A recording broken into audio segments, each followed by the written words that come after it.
behind us. And my mind was like, oh, your brother's up. So I'm like, oh, I said, isn't your brother supposed to be asleep? And she said, yes. So should we turn around? There's nobody on the stairs. I turned back to the TV. There's nobody there. So I'm like, okay, maybe it was just her reflection or something. I don't know. Nope. So she put the movie in. And I think it was... Nope.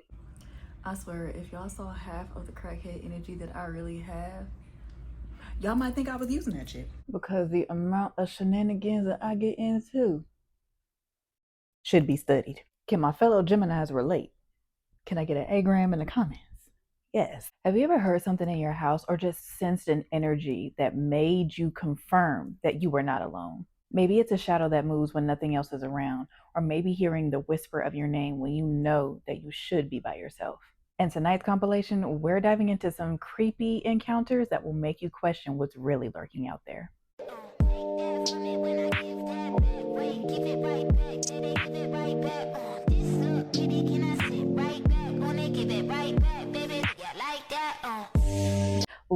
What's good in the YouTube hood? It's your girl, Luna Nova, and I'm back with another one for y'all today.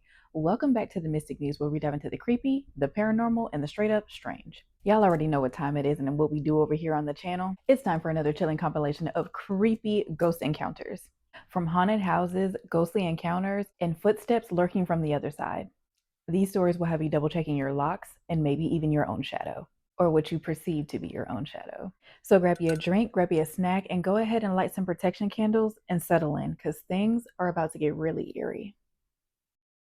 Tell me a ghost story that sounds completely unbelievable but is entirely true. Growing up, my mom and my stepdad would take me and my siblings on road trips to visit family in Louisiana and Texas. And one year in particular, visiting my stepdad's family in Louisiana, I will never forget this experience. My stepdad's mom lived kind of in a woodsy area in Louisiana. I wish I could remember the town, but it's a very small town, almost in the middle of nowhere. But I'll never forget this beautiful house that his mom lived in. It was this beautiful ranch-style long house on a hill. I know that sounds so cliche, but I'll never forget this house. Beautiful. The floor plan, I want to make it on The Sims. You'd walk into the house to this big, beautiful living room, the kitchen behind it, and to the right was this long, long hallway with all the rooms connecting. And besides the bedrooms, the whole entire house was tile. So that'll come back later. And the first night we were staying in this particular visit, everyone was asleep besides me. Me being a night owl, I was up in the living room still watching TV. I was probably watching Nick at Night or something, but I remember keep getting distracted by these strange faint noises coming from the hallway. At first I kind of blew it off because I felt like, oh, maybe someone just got up to go to the restroom. Mind you, I didn't hear any sinks or flushing or any of that sort. And as it grew later and later, I realized what this sound was as it was getting louder and louder as it was approaching down the hall. This sound that I was hearing on the tile floor was footsteps. It sounded like something was walking down that long hallway, that long dark hallway, wearing dress shoes, coming towards the living room. I'm kind of getting chills, no lie, just talking about this. I remember it kind of stopping here and there, for a couple minutes it would stop, but then you would hear the footsteps again. No one was up at midnight wearing dress shoes in that house. It was no one, okay? I've always believed in ghosts, and this just kind of confirmed it. At the time, me being such a scaredy cat, I felt like these footsteps were menacing, and it was so creepy. So after a half hour, I was like, okay, I'm done hearing this. I'm creeped out. I don't want to see anything. So I remember I turned the TV off and I bum rushed it to the room on the right, the first room where me and my siblings were staying in. I ran in there, I shut the door, I jumped into the bed. I honestly pretty sure I slept in between my little brother and sister because I was so spooked.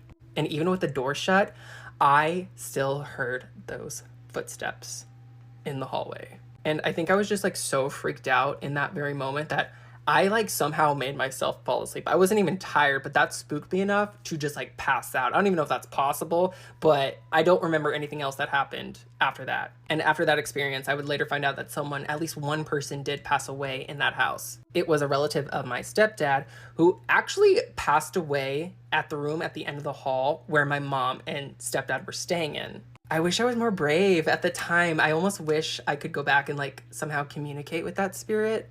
Or maybe it was a good thing that I didn't communicate with that spirit head on. But in my headcanon, that helps me sleep at night, I felt like this person was the relative of my stepdad, and that he was just checking up on who was visiting in this particular visit. I kind of wish I could know more about that house and that particular relative that did pass away in that house, but I don't, and I don't speak to my stepdad because my mom divorced his whack ass. Tell me a ghost story that sounds completely unbelievable but is entirely true. So when I was a kid, I lived in a haunted flat. I had lots of creepy things happen to me whilst I was living there, but I was never that scared. I was the type of kid that would like play on it, you know, like tell spooky stories, hold the lamp under my chin with like my friends in a circle. Like I almost used to like call out the creepiness. Found it like exciting, like fascinating. Maybe I was just a weird kid, but like me and my friends, we loved it. But this one night changed everything. It was a normal night. Mum put me to bed, had my light on as kids do. She'd gone to bed as well. She was in the room next to me, and I was sort of perched up a little bit, just like I am now, just staring into space, thinking about God knows what, things kids think about, wide awake. My door was open. I'm going to show you the way my bed and the door was positioned because my mum's room in this house is actually pretty much set the same as what it was positioned in the flat. So I was like this in my bed, just perched up. Door was positioned like this. The hallway was behind it. Now, I'm not paying much attention to the door. I can see something at the corner of my eye. So I look and I'm like, a finger, a human finger came from around the door and it did this. And I went, Mum? And it just kept doing this. And when I tell you, I screamed louder than I have ever screamed. My mum came running in from her room to my room. She was like, what's wrong? You're trembling, you're shaking. I was shaking like, oh my God. I was absolutely horrified. She said I screamed that loud. I probably woke up the neighborhood. And I know it wasn't her. I mean, one, why would she terrify her own kid like that? We don't have that type of relationship. And I know it wasn't her because she had to turn on her light in her room and come running into mine, meaning she couldn't have been behind that door. She couldn't be in two places at once. I don't remember ever encouraging anything, any ghosts to come out. I never did the knock twice if you're there. That stuff stopped. And then a year or so later, we moved out. And for years, I was so paranoid in this house because I thought it would be the same here. Because really, all I ever knew at that flat was just these eerie experiences that I couldn't explain. Luckily, nothing has ever happened here. Nothing followed me. Let me see if I can show you what the finger behind the door looked like. Hang on.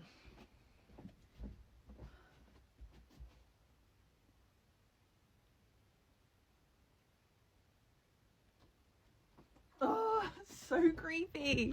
Tell me a ghost story that sounds completely unbelievable but is entirely. So my story takes place in my old neighborhood, cul-de-sac. I was 13 at the time. I went to my friend's house. We all moved together. Like, my mom moved to this cul-de-sac and my friend moved to the same cul-de-sac. Like, it was so weird. Coincidence, I guess. But she moved across the street from me. Went to go to her house for a play date. I was 13. She was 12. And her dad was at work. And her mom literally left at a meeting. Like, when we were there, she was there the whole day. But anyway, she left for a meeting, ordered us pizza. You know, just us downstairs in a loft. Mind you, they just moved in, so the house is not fully furnished. The loft itself didn't have anything but a small little TV and a DVD player, and we're watching like Nickelodeon movies and stuff like that on the TV. And save the TV, we're in the loft, there's a stairway that goes upstairs. Like, you could, upstairs behind us. And it was just me, her, and her little brother at the time. I think he was like 6 or 5, but he's upstairs asleep. So we're watching TV. It got dark. And my friend was like, we should put on one of my parents' bad movies. And we called them bad movies. They were scary movies. We call them bad movies because we're not allowed to watch rated R stuff by ourselves at all. So she gets up to open the DVD player. And I believe my DVD player, when we opened it, the screen would turn blue, but hers turned black.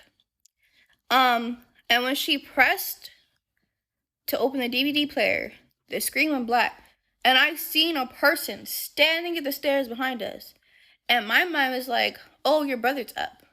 So I'm like, I said, isn't your brother supposed to be asleep? And she said, yes. So should we turn around? There's nobody on the stairs. I turned back to the TV. There's nobody there. So I'm like, okay, maybe it was just her reflection or something. I don't know. So she put the movie in, and I think it was When a Stranger Calls. I believe it was that movie because I remember that movie specifically because it became my favorite movie I ever watched. We're watching the movie halfway through. The TV stops, like it, like as if the DVD was scratched or something. So she takes it out to clean it. The TV goes black again. I see somebody coming. It was more. He was in the middle of the stairs, but the person came down this side, and I'm like, "What is that?" And she sees it this time. So she turns around before I did and turned around thinking it's her brother. She said, "You're supposed to be asleep," and there's nobody there. We turn back to the TV, nobody there. So we both look at each other like, what just happened? So we think that it is her brother just playing a prank on us. Because there's no way we both just saw somebody on the stairs and they're just gone. Okay, and her brother was known for pulling pranks a lot. So we're like, it has to be him. So we go to the stairs, turn the light on for the stairs, grabbing each other hand by hand, going upstairs. Her little brother's door is creaked open. So we peek in and he's asleep, knocked out, snoring and everything. So we're like, okay. So as we're going downstairs, I'm starting to realize that when we're walking up and down the stairs, we can hear the creaks of the stairs. Like every time we stepped on certain steps. So I'm like, I didn't hear any of that when, we thought he was coming downstairs. So I'm like, okay, like that's kind of weird, but we just brushed it off. Tried to play the movie. It wasn't playing. So we're sitting here trying to figure out what to do. And the stair light turns off. Mind you, we didn't turn it off. We didn't turn it off. It was still on. Just in case we can see him coming downstairs. So the light turns off and we look like, okay, now we know he's playing pranks on us. And we rush to the stairs to turn the light on and we ran upstairs. He's literally still knocked out to sleep. So we're like, okay. So we walk in the room and we're standing there like, there's no way he's awake and we can't hear him coming up and downstairs or opening the door. The door creaks on top of that, so there's no way we can't hear him coming out of his room. We're upstairs and we can hear the DVD player open. Like it makes a Pacific sound like when it opens. So we look at each other like, yeah, I heard that. Like we heard that. So we look downstairs. We creep downstairs and look, there's nothing there, but the DVD player is open. We go downstairs and put the DVD player, turn the DVD player off, and we're just standing like frozen, scared. I look back at the TV. I kid you not, I was stuck in fear. There was somebody standing again on the steps. And she seen it and we just couldn't take our eyes off of the TV. We were just standing there, staring at the TV because we can now see there's this tall figure. It could not have been him because he's short. This tall figure that looks like a man standing on the stairs. So we're sitting there frozen. None of us are making it. I don't even think we were breathing at the time. We were just sitting there frozen. The lights come on. The figure's gone. We run upstairs and lock ourselves in her little brother's room. We're crying. We're trying to call her mom. It was terrifying. I promise you I didn't go back over her house for a while. And her mom assumed that it was an intruder in the house because we were frantic, we were crying, we could not get anything out. There's a man in the house, something's in the house. We were just terrified, screaming, crying, woke up the brothers. She called the police, rushed over here with the police. The police are asking us questions, we're telling them everything, and they're like, it sounds like they're saying it's a ghost. And she said, it could not be a ghost, it's an intruder. The kids have imagination, they're watching a movie they're not supposed to be watching. But we knew, we seen what we seen. There was no intruder, there was no man in the house. We even told her that, the stairs creak and we couldn't hear anything. The door was and nothing was going on. We seen what we seen. But to this day, she just believed that we were just too scared because we're watching a movie we weren't supposed to be watching and made it all up. That experience is the reason why I'm into paranormal now. And I don't want to experience another experience. Tell me a ghost story that sounds completely unbelievable but is entirely true. I debated on telling this story before because I feel like people are going to think I'm crazy or that it's not that deep. But basically, to start off at the beginning, I was going to college at the time and I would drive 30 minutes to this college, and it was finals week. So I had finals coming and I was super nervous and, just driving up there. It was my first year of college. And I'm driving behind this semi truck because a lot of semi trucks use this like back road. And I'm behind the semi truck and I get this sudden like awful feeling in my chest and in my head like I'm about to die. And everything in me was screaming to get off the road, get off the road, get off the road. That's literally all I could think. I could not stop myself from just get off the road, constant. So I pull up to this like turnout, like this like dirt road under a willow tree, and I park there and I'm sitting there, and for about 15 or so minutes, I'm sitting there with this like, it was like a panic attack.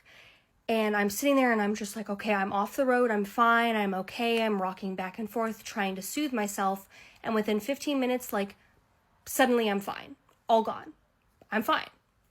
Like it was like I was stuck in a trance of get off the road, get off the road, until out of nowhere, poof, everything was fine. So I get back on the road because I have finals coming up, and I'm thinking it's probably a panic attack from finals. That's what's going on. So I drive for about another 15 or so minutes, and I come across a car crash where that semi-truck that I was just driving behind 15 minutes ago crashed and flipped, and like people died, like there were bodies in the road. And I'm really convinced that like my guardian angel, I don't know if people really believe in this stuff, but I do. I feel like my guardian angel saved my life from dying. Like they saved me from being in that crash, and that was what was telling me to get off of the road. Divine intervention. And ever since then, it's like I pissed something off. Like there's an entity or something that was banking on me dying, and they were pissed that I didn't die. And so I would say like a year later, I had recurring dreams where like they're like nightmares and things like that, but I always brush them off as just nightmares, But I had like reoccurring dreams of this like shadowy figure standing in the corner of my room, in a very, very dark room. I don't know if it was necessarily my bedroom, but just like a very dark room, in the corner of a dark room, and talking extremely fast and in a very deep voice. So I couldn't really understand what it was saying, but it would talk really, it sounded like it was angry and talking really, really, really fast. And I didn't understand what it was saying. And I had those dreams every so often, but I always brushed it off as like, okay, weird nightmare. And then I was staying at my uncle's house, and I guess he lives off of like one of California's most haunted roads. And I was staying in his trailer at the time. He had a trailer on his property, and I was sleeping, and I have that dream where I'm in this really dark room, and in the corner of the room, there's this really tall, dark, shadowy figure, and it's speaking really fast again. And I was raised Catholic, so what I always did was I would start praying the Hail Mary, and that would always snap me out of my dream, and I would be okay. I started praying the Hail Mary, but this time it only got angrier, and it started laughing. But it wasn't like a ha ha ha, like it was finding me funny. It was like an angry laugh. I don't even know how to describe it other than it was angrily laughing at me, and it was getting louder and louder. And I keep praying the Hail Mary, and then all of a sudden, as I'm like in the middle of praying the Hail Mary, I forgot the prayer.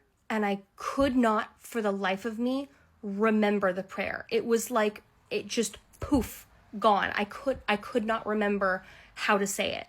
So I keep trying to replay it in my head, and I'm kneeling and I'm praying in this dream, and all of a sudden I can't speak anymore. I can't even get the words out. I would go like, Hail Mary, and I couldn't get it out.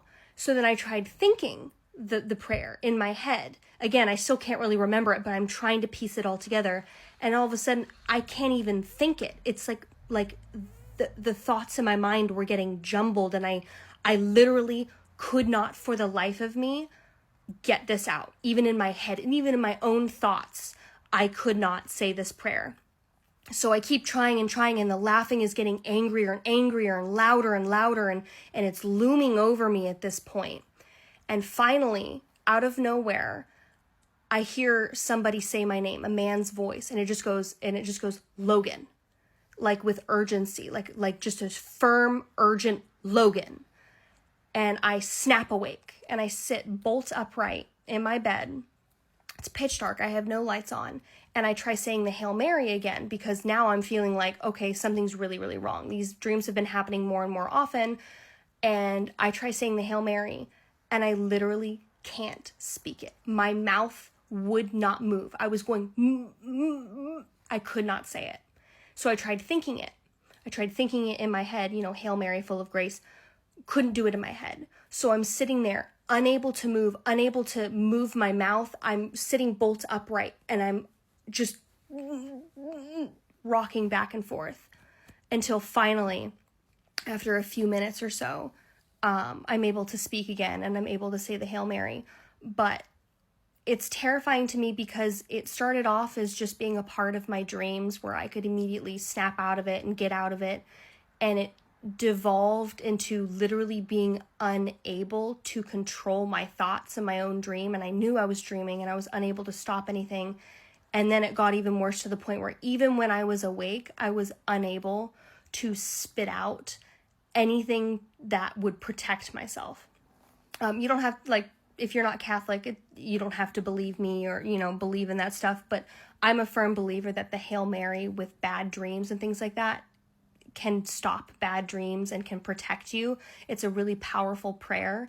And I obviously, when I didn't die that day, I pissed something off. And I've had those dreams every so often, but it kind of died down after that night. And I think, again, my guardian angel saved me in that dream. It said Logan and woke me up. And I'm convinced that was my guardian angel looking out for me again. And I know it sounds batshit crazy, but that's the scariest thing that's ever happened to me, being unable to even speak out loud. I could say anything else. I could say any other sentence, but if I tried saying the Hail Mary, my mouth would literally lock and I could not open it. So, yeah, scary, scary stuff. Sorry this video went on for so long. I hope you can just put it on 2x speed. I hope I spoke fast enough. Me a ghost story that sounds completely unbelievable but is entirely true. Okay, one, Audacity, I really think that video that you made is really haunted, because myself, and I know based on other videos that you made, others have had some issues trying to stitch this video with this app glitching, and I'm already at my 5th attempt because my app or this phone has been glitching seriously. Oh, but second, as I'm struggling with the glitches of this app, trying to record this video, there was this massive windstorm that occurred outside, like howling outside. And unfortunately, we left the window to my bathroom open on the 2nd level and it knocked something down to the ground. So that happened and now it's quiet. So I don't know. I'm hoping that this goes well, but here we go. I've shared the story twice on this app, so please take it with a grain of salt, but I promise you that what I'm about to tell you really did happen. And I had justification and verification of this occurrence, and I also have pictures of it as proof or evidence, but I digress. So I've been researching and investigating the paranormal for almost 10 years. I even have a podcast talking about everything that I research and everything that's haunted in and around Los Angeles. I'm also from a very haunted city, New Orleans, so I've seen enough and had things happen to me, but nothing compared to what I'm about to tell you. In 2018, I was picking up a sewing machine from a sewing machine vacuum cleaner repair shop in Burbank, and I've been working with this company for several years. So on one particular evening, I go to the shop to pick up a sewing machine that needed repair. I go inside, I pay for the repairs. The manager who knows me asks if he, can help me load the machine into my car. I said yes. So he does so. We chatted outside, said our goodbyes. I get in my car and I record a TikTok to send to a friend. After I sent it, she sends me a message back saying, LOL, I like the soundbite, but who's standing in front of your car? Or it looks like someone's in your car, I don't know, but there's this weird reflection on the lenses of your sunglasses. So I'm gonna show you the still shot of the video, and I'm gonna show you the up close version as well. But when I went back to look at it, it gave me massive chills down my back, but here it is. So as you can see right here, there's a face. It looks like a face. And when I first posted this video, many people were like, no, that's your reflection. Trust me, I thought that was me too, but then I noticed, wait, I'm wearing red lipstick and I'm also wearing gold hoop earrings. And I did a close-up of this image and I'm like, that is not me though, because it looks very masculine and it looks like it has like a beard, a stubble, and it looks like whoever is in this picture is bald. Definitely looks like a man, and he is wearing these massive sunglasses. And so I send this video and these images to some friends of mine who are in the paranormal field. They're completely perplexed. They're like, Tammy, I don't know what that is, but I hope it doesn't follow you home. To which I remember sitting in my car saying, whatever was in this image or my video, you're not welcome in my space. Because at that time, I was doing a lot of paranormal investigations, so Lord knows how open I was to having these things appear in front of me, if you know what I mean. We'll get to that later. So the very next day, I'm running errands and I stop in a coffee shop to grab coffee just to take a little break. I sit down with my coffee and something tells me to call the shop. Right when I call, the manager, Matt, answers and I'm like, Matt, this is Tammy. I have something to ask you. And it's all out of respect, and I'm very serious about this, but bear with me, okay? Is your shop haunted? And without hesitation, he's like, yes. And I told him I caught something on my camera when I was recording a video in front of the shop. And this image that appeared on the lenses of my glasses looks like a man. And he pauses again. He's like, okay. And I asked him, what do you think it is? Like, who do you think it is? How long has this been happening? Can you elaborate? He said, yes, that's Frank. And I'm like, great, you gave it a name. And I'm like, who's Frank? And he said, well, Frank used to work in the shop a few years back, and he died on his way to work.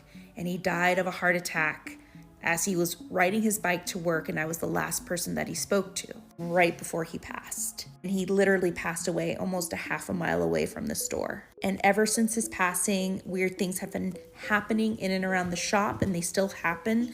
Things from tools in our workstations disappearing and reappearing in different places.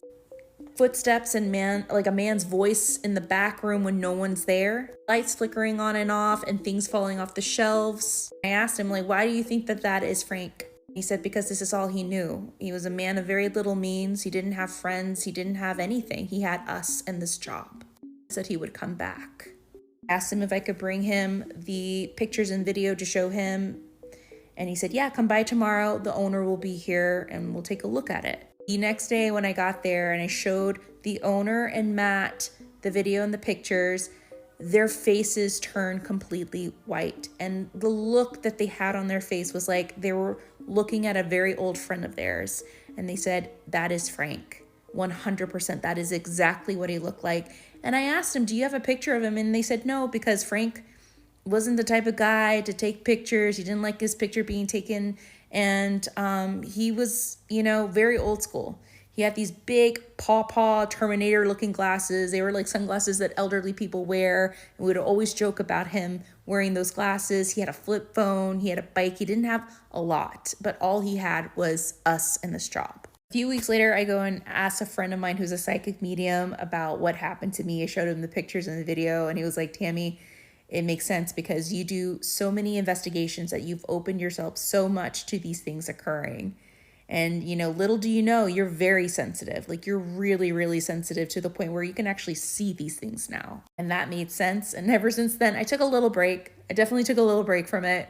And I still see things every now and then. But yeah, I still, remember Frank and we'll never forget this occurrence. But like I said, take it with a grain of salt. Me a ghost story that sounds completely unbelievable but is entirely true. I'll go first. So I have been seeing these videos all over my For You page, and every time I come across a stitch, I never skip it. Never. And if I can't watch it at the moment, I save it. I don't know what it is. I think it's my current fixation. But I was thinking, now's my time to share. Now is my time to share because I have quite a few encounter stories. So I'm going to start. I think I should probably start all the way back to my dad's mom, my grandmother. I only remember seeing her, meeting her a few times. She died when I was really, really young. But I've heard through the grapevine, through other people, that she would dabble in some stuff, if you know what I mean. Like, she was into witchcraft, and I don't like to say it just because I don't like it, but yeah, she was into those types of things, like, you know, the boards, if you know what I mean, the board. And I think she was into that, but I just know that she dabbled in some of that stuff. So I've said all that to say this. My dad was married before he married my mom. And so the house that they lived in, like my father's first marriage, the house that they lived in was the house that my father grew up in. So that means that my dad's mom lived there along with, you know, all of my dad's siblings and her husband. So I think that is the house where she used to, you know, do some stuff. I don't know. But anyway. And so from my dad's first marriage, he had 2 older daughters, which are my sisters. And so, like, sometimes whenever they were over, like, visiting their mom or whatever, we would go visit because, you know, we were also close with their mom. That's just how it was. So I would go to that house often. We would sleep there sometimes, me and my younger sister. And that's basically it. But even as a kid, I was like, there's something with this house. I was scared to go to, like, the bathroom or, like, the bedrooms by myself. I don't know, it's just, maybe I was a kid, like, just being scared, like, walking down a hallway. But now that I'm older and I'm realizing, I'm like, maybe it was just, like, my intuition that knew something was not right. Because I always did feel, like, a little weirded out in that house. Just, like, I did not like being in a room by myself in that house, if you know what I mean. Like, if someone, like, left, if someone was sitting in the living room with me and they left, I was, like, following them, you know what I mean? Just little things like that. And personally, for me, like, I don't know exactly all the details of, like, what really, like, happened in that house. Like, I don't know. I don't know, like, the deep history of that house. I wish I did. I need to ask my sisters. But I know that there was, like, some struggle in that house, like, if you know what I mean. I think, like, my dad grew up having a rough childhood, just things in that manner. But, okay, this is the thing. I don't have any personally weird stories myself happening in that house. Like I said, I just felt like I could never go in a room by myself because I felt like there was something in there. Until one day in 2019, this didn't happen to me personally, but it was one day in 2019 where my sister's mom, so she still lives in the house, she had security cameras, and she caught something on her security cameras at like 3 o'clock, 2 o'clock in the morning. And it was what it looked like to be 2 little girls with long hair. They had black eyes, and they were sitting like near the carport, I guess you could say, like where they parked their cars. They were sitting there playing. Okay, let me just say, at that time, we did not have little kids in our family that would play. And they were outside playing at 2, 3 o'clock in the morning, and they were, had black eyes and long hair, and it's just, okay. It's kind of confirming some suspicions here, if you know what I mean. I always felt very weirded out being there, and the fact that the security camera footage caught 2 little girls 3 o'clock in the morning playing, sitting outside, is just beyond me. And yes, I did see the footage myself whenever, because like on the security cameras, like the footage only stays for I think like 2 weeks at a time, and then it deletes. So I saw the footage before it was deleted, but I'm pretty sure it has been saved to someone's phone. So I just texted my sister's mom, not my mom, my other sister's mom. I just texted her and I'm waiting for her response because I pray she still has that footage, because I would like to see it and I would like for you guys to maybe see it. But, okay, so as far as my experiences in that house, like I said, I don't really have too much, but I have other experiences myself, where in my mom's house, I've heard something talking to me, and so maybe I could share that. If you guys would be interested, just let me know. Just sworn I took this damn thing off. I'm like, what is pinching me? Ugh, I'm free from the shackles. All right, I really don't know where that went. I'll find it when I vacuum. Get a little real for a second. So I know y'all saw that, but I just want to say that I'm okay. I had an extremely bad toothache. Yeah, a really extremely bad toothache that had me in the hospital the other night, and I'm just not feeling up to making content. So this is why you're getting this video today. Yeah. Everything's all right. I'm okay. It's just that unfortunately at the beginning of this year in January, I wound up getting a tooth pulled and an implant put in. And ever since I've had that dental work, I think they messed up a nerve, and this is why sometimes you'll see content coming in like crazy, and then other times it seems a little bit slow. And that's because that darn nerve be driving me crazy. Like, I don't know what it is, but I got to get something done about it. So y'all buy everything in my shop so I can go ahead and get this done. No, but seriously, it has been a struggle because let's face it, dental work is extremely expensive. Like, especially when you're in a situation like me, when you're self-employed and you don't have insurance and everything is self-pay. So it's expensive.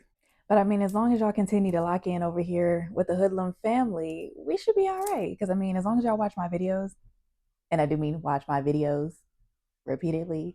No, seriously, if you actually watch my videos, come back a few hours later and then watch again and make sure you're engaging each time, that actually counts as an extra view for me. So this is why I say, if y'all just watch 20 of my videos 2 times, I'd hit my goal so I can do everything that I need to do for the business and then some, because then I'll be able to do what I need to do for me. I want to get a new car.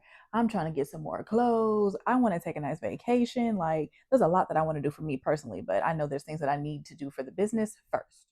If you enjoyed tonight's compilation, make sure that you hit that subscribe button and turn on those notifications so you don't miss any of the creepy compilations that are coming in the future. If you have any creepy encounters of your own that you want to go ahead and submit here to the channel, you need to go ahead and do that. Make sure that you check out the description of this video for my email so you can submit your own creepy encounters so they can be featured right here on the channel for Mystic Monday. If you're looking for any type of spiritual protection, guidance, or looking to book a tarot reading with yours truly, you can always check out my shop either on Shopify or Etsy. All links will be included in the description of this video. I have candles, oils, and other tools handcrafted with you in mind for any intention that you want to set, especially if things ever start to go bump in the night.